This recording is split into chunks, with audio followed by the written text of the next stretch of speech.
Hello and welcome friends. In this particular video we are gonna start new chapter which is about this circuit breaker, introduction of the circuit breaker.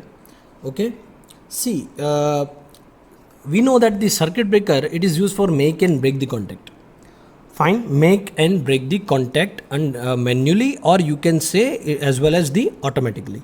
See, हमें पता है the different circuit of power system which are transmission lines, distribution lines, or you can say distribution side, generating station, etc. are required to be operated under both normal and abnormal conditions. So whenever any fault occurs somewhere in the system, it must be immediately detected and the faulty part must be disconnected from the remaining healthy system.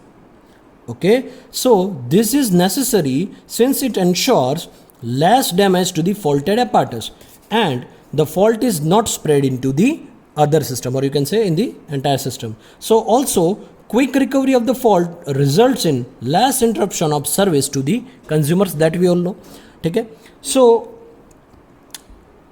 Faulty condition तो आने ही वाली है, ठीक है, transmission line के अंदर faulty condition तो आने ही वाली है, लेकिन उस फॉल्ट को हम क्विकली रिमूव करके with in a second remove करके हम फिर से जो है हमारे कंज्यूमर को सर्विस किस तरह से प्रोवाइड करते हैं, ठीक है, वही जो है वो मेन थिंग है यहाँ पे. तो सर्किट ब्रेकर उसी के लिए यूज़ होता है. हमें पता है कि पहले जो है देखिए स्विच भी यूज़ होती थी, उसके बाद जो है फ्यूज़ भी यूज़ होता है, उसके बाद सर्किट ब्रेकर आया. ठीक है, देखिए इसमें प्रॉब्लम क्या है. Previously, the function of switching on and off of the power system elements was accomplished with the help of switch and fuse. ये दोनों की वजह से, ठीक है, मतलब ये दोनों जो है वो यूज़ होते थे पहले पावर सिस्टम के अंदर, स्विच और फ्यूज़. ठीक है, जब भी कोई फॉल्ट आता है तो हमें पता है फ्यूज़ क्या काम करता है, हमें पता है स्विच क्या काम करता है.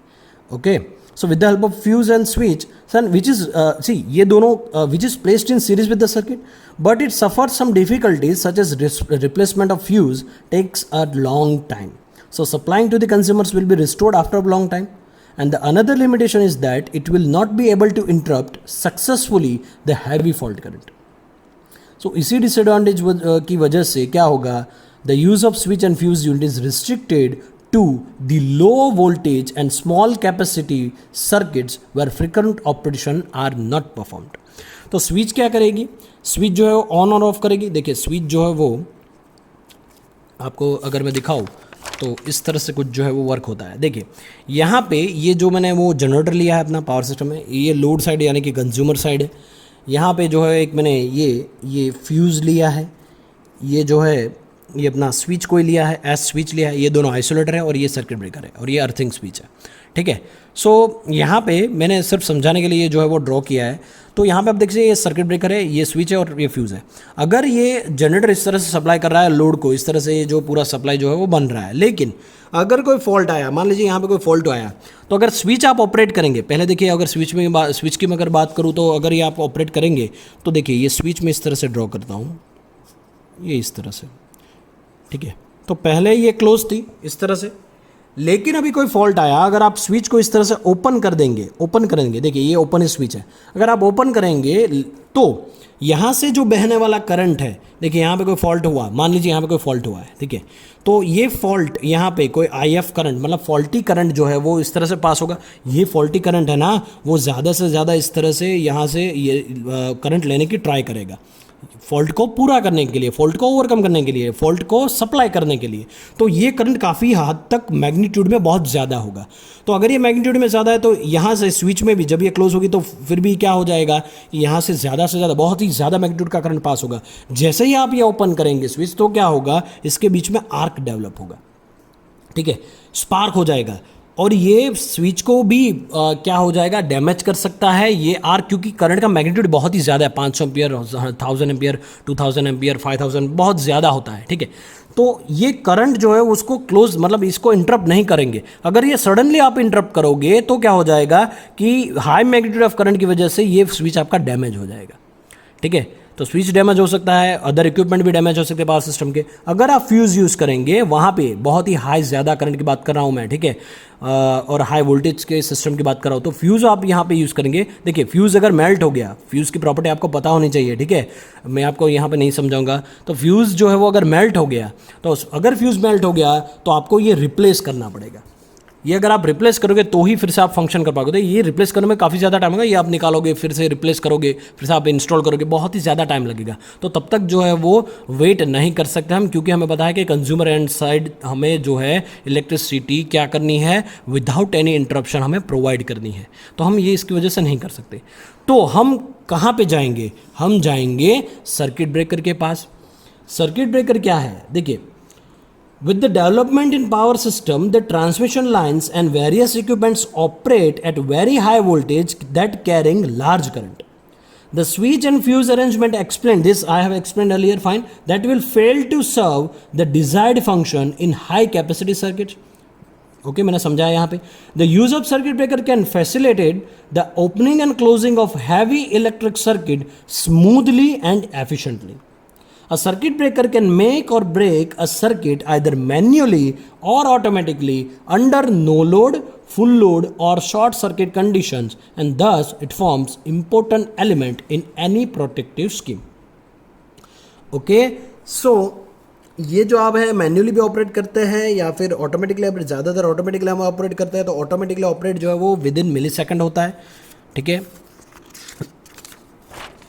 सो देखिए, अगर मैं देखूं कि यहाँ पे it is a device which can make or a break circuit either manually or automatically under normal or faulty or you can say short circuit or overload condition. It is very useful equipment for switching and protection of various parts of the system. Okay, so circuit breaker is a piece of apparatus which can what? Break the circuit automatically under faulty condition, which can make the circuit automatically under faulty condition or after fault condition, make or break the circuit either manually or automatically under normal operating condition. So this is the concept of circuit breaker. See, circuit breaker के अंदर क्या होता है हम देखेंगे। So as you can see here, circuit breaker के अंदर हमेशा दो कॉन्टैक्ट होते हैं always. Okay, fix contact and moving contact, ये हमें याद रखना है, ठीक है। और ये मैंने देखा है, ये सेपरेट दिखा है, ठीक है। एक्चुअल में अगर मैं ड्रॉ करूँ तो कुछ इस तरह से होंगे, दोनों जो है वो जॉइंट होंगे इस तरह से।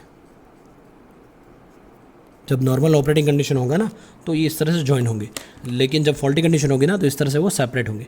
सो it consist of fixed and moving contacts which are touching each other under pressure of spring during operation.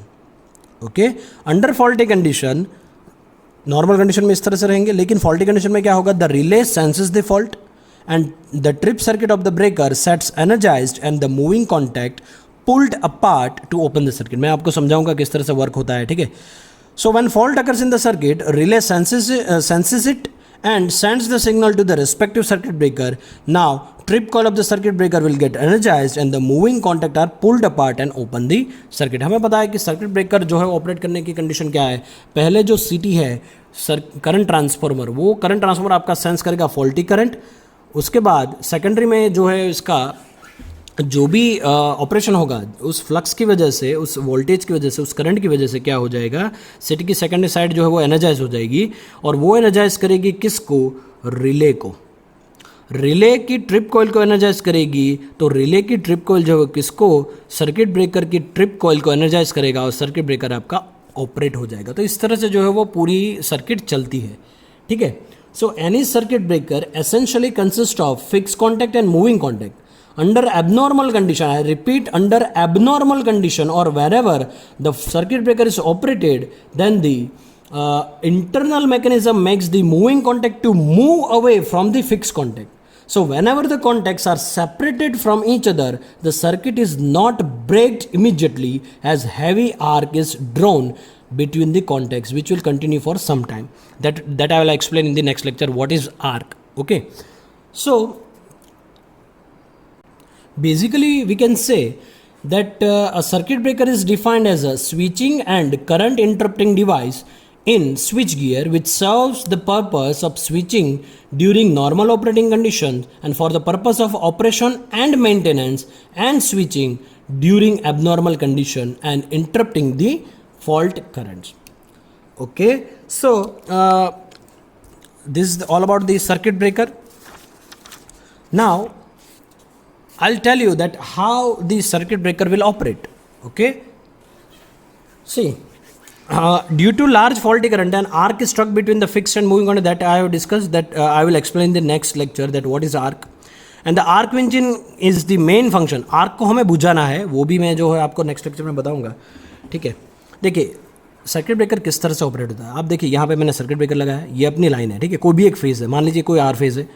तीनों के तीनों फेज़ के अंदर सर्किट ब्रेकर अलग होते हैं, आप ये याद रखिए. ठीक है, ये सिस्टम जो है वो पर्टिकुलर एक ही फेज़ के लिए है, तीनों फेज़ के लिए ये सिस्टम अलग होगी, सेपरेट होगी. यहाँ पे याद रखिए.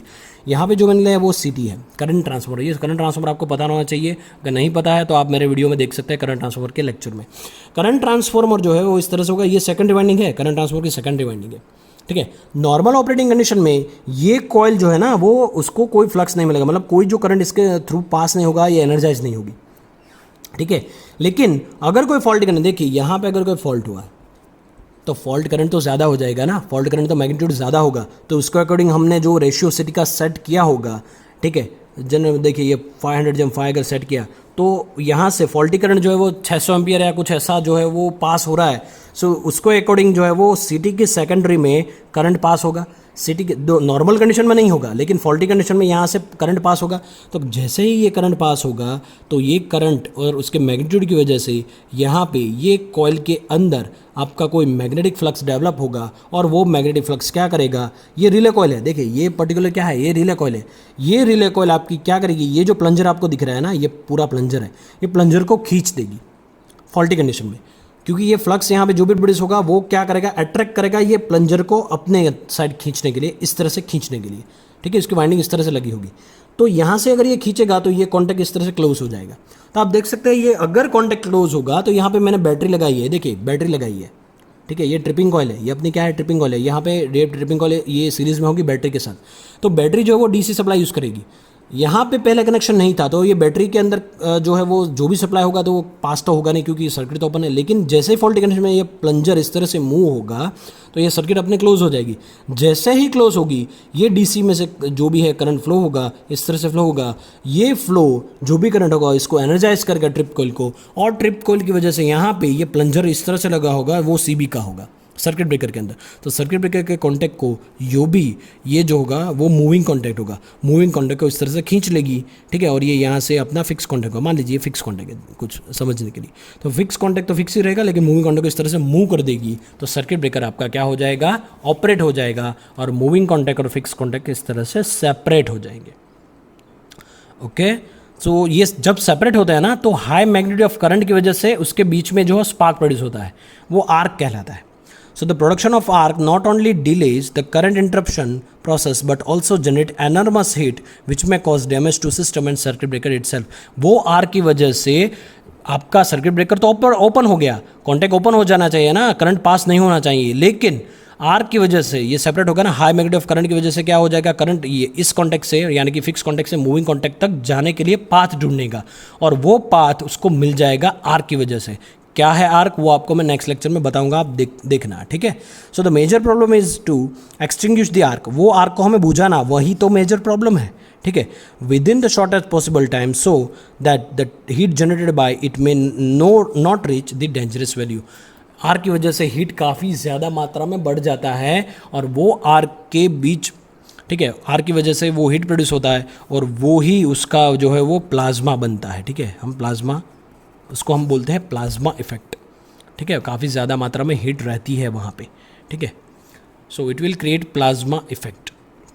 सो सर्किट ब्रेकर जो है वो इस तरह से वर्क करता है. What are the requirements of circuit breaker. देखिए अगर मैं बात करूँ कि रिक्वायरमेंट क्या है सर्किट ब्रेकर की. See, the power associated with the circuit breakers is large and it forms the link between the consumer and the supplier.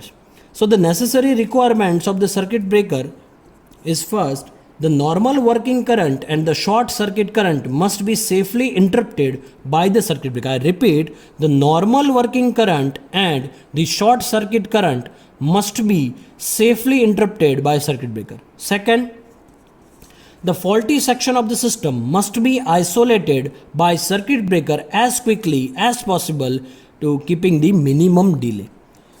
Third one, it should not operate with flow of overcurrent during healthy condition. I repeat, it should not operate with flow of overcurrent during healthy condition. And fourth one, the faulty circuit only must be isolated without affecting the healthy one. The faulty circuit only must be isolated without affecting the healthy one.